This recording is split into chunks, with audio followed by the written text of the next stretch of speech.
बिस्मिल्लाहिर्रहमानिर्रहीम नहमदुहु व नुसल्ली अला रसूलिहिल करीम अम्मा बाद। नाक़िद वज़ू।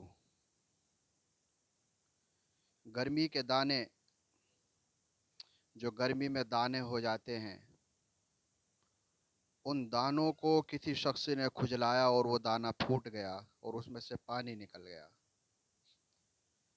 अगर वो पानी उसमें से इतना निकला है कि जो दाने के मुंह से जितनी जगह में दाना है आगे बह सकता है, तो वो नाक़िद वज़ू होगा, वरना वो नाक़िद वज़ू नहीं है। बेवज़ू कुरान करीम को छूना जायज़ नहीं है। वज़ू करना ज़रूरी है कुरान करीम को छूने के लिए। लेकिन कुरान करीम का वो हिस्सा के जहाँ पर आयत लिखी हुई नहीं है, खाली कागज़ है, उसको छू सकते हैं, उसको भी नहीं छू सकते बग़ैर वज़ू किए हुए। कुरान करीम की जिल्द को हाथ नहीं लगा सकते, जो जिल्द कुरान करीम में सिली हुई है उसको भी बग़ैर वज़ू नहीं छू सकते। अलबत्ता कुरान करीम अगर किसी कपड़े में लिपटा हुआ है तो उस कपड़े को पकड़कर कुरान करीम को उठा सकते हैं। किसी कपड़े में अगर लिपटा हुआ है और वज़ू नहीं है तो कुरान करीम को उठा सकते हैं। ज़ुकाम का पानी और आँख दुखने की हालत में जो पानी निकलता है वो नाक़िद वज़ू है या नाक़िद वज़ू नहीं है। हज़रात उलमाए किराम की एक जमात तो ये कहती है कि नाक से जो पानी ज़ुकाम की हालत में बहता है वो नाक़िद वज़ू है। लेकिन अगर ज़ुकाम इतना ज़्यादा है कि मुस्तकिल पानी रिसता है और इतने वक्त के लिए भी बंद नहीं हो सकता कि वो नमाज अदा कर सके, तो फिर वो शख्स माज़ूर की हालत में है। उसके लिए हुक्म यह है कि इस पानी के निकलने से उसका वज़ू नहीं टूटेगा। ऐसे ही आँख दुख रही है तो ये आँख का दुखना आँख में बीमारी की वजह से है, लिहाजा इसको भी उलमाए किराम की एक जमात ने नाक़िद वज़ू करार दिया है।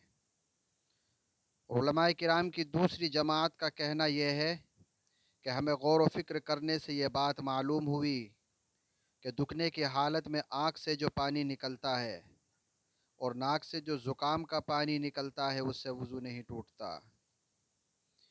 इसलिए कि जिस तरीक़े से मुंह के अंदर हर वक्त राल लुआब रहता है, आँख और नाक में भी इसी तरीक़े से हर वक्त रुतूबत रहती है, वो महल है।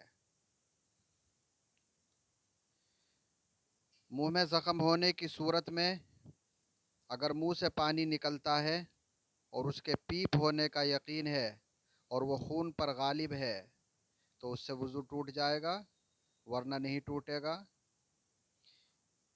लिहाजा आँख और नाक से निकलने वाली रुतूबत किसी भी हालत में हो, उलमाए किराम की एक जमात का कहना यह है कि गौर व खोज करने से यह बात मालूम हुई कि इससे नाक़िद वज़ू, ये नाक़िद वज़ू नहीं है। ये ज़ख़म की वजह से नहीं निकलता। ज़ुकाम में अंदर नाक में कोई ज़ख़म नहीं होता, लिहाजा ये पानी जब ज़ख़म नहीं है नाक में तो ये नाक़िद वज़ू नहीं होगा। कोई शख्स अगर सो जाता है बैठकर तो उसका सोना नाक़िद वज़ू होगा या नहीं।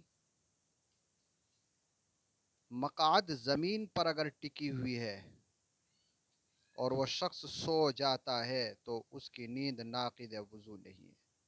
हुआ टेक लगा करके सोए, टेक को हटा दिया जाए, वो गिर गया और उसकी मक़आद पूरी ज़मीन पर टिकी हुई थी तो ये नौम और सोना उसका नाक़िद वज़ू नहीं होगा। और मक़आद ज़मीन पर नहीं है مثلاً तशाहुद की हालत पर बैठा हुआ है और मक़आद उसके पैरों के ऊपर है। मक़आद जिस्म का वो हिस्सा जो बैठने की हालत में ज़मीन पर टिकता है उसको मक़आद कहते हैं। ऐसी सूरत के अंदर अगर टेक लगाकर सोता है तो ये नींद नाक़िद वज़ू है। पैरों के ऊपर उसकी मक़आद है और उसने रान पर दोनों हाथों की या एक हाथ की कोहनी को टेक करके रख कर टेक लगा रखी है। इस हालत के अंदर मक़आद ज़मीन पर ना होने की वजह से ये नींद नाक़िद वज़ू है। बाकी इंशाअल्लाह नींद के मुताल्लिक़ कल बयान करेंगे। व आखिर दावाना अनिल हम्दुलिल्लाहि रब्बिल आलमीन।